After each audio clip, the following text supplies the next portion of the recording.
Good evening. She was just 6 months old when her father was killed in the Birmingham pub bombings.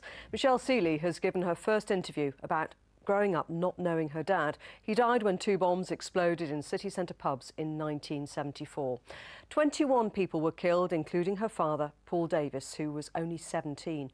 Michelle is now supporting campaigners who are calling for answers ahead of new inquests ordered by the coroner.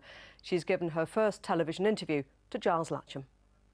Michelle has spent her life loving someone she never knew. Her father, Paul Davis, killed when she was just 6 months old. I have no memories of my own, obviously, but I think when you hear somebody say this and then somebody say that, you just get your own little picture together in your head.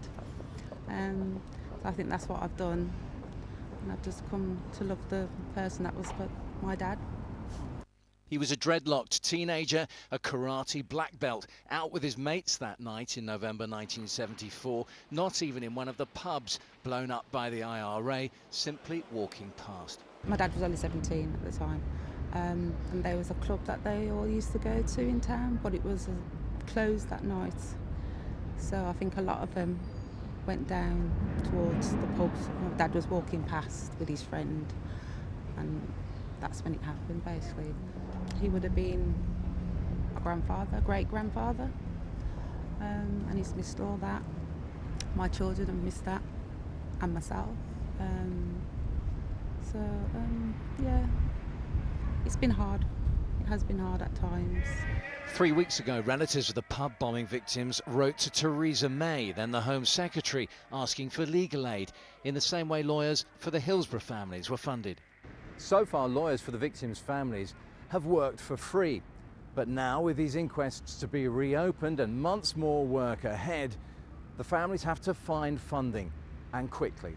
Our loved ones' lives and deaths are worth no more and no less than Hillsborough, Omar or anybody else's, and as such we are begging, urging Amber Rudd, the Home Secretary, and the Prime Minister Theresa May to please step up to the mark. What difference will it make to you to have the inquest reopened? There's mystery about it. I think ifs and buts, did they do this? This could have been done. What they didn't do to prevent, could it have been prevented? Basically, my dad might have still been here.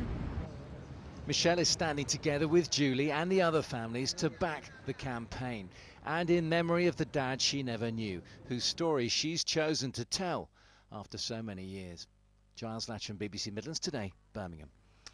And Giles joins me now. Giles, there's still a long way to go for the families, of course, but what's the next step? It's all about these inquests, preliminary hearings for which could take place in about 12 weeks' time. These inquests will cost millions, Mary, so the legal aid becomes very important. The campaigners were hoping for some kind of indication from government whether that legal aid would become available perhaps as early as next week. Parliamentary recess coming. The flux now at Westminster means that is possibly not going to happen.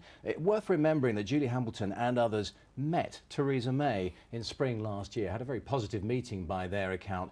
It may just be that they have in the new Prime Minister a friend in the highest of places, a friend who may have a word on their behalf with the new Home Secretary. OK, Giles Latcham, thank you.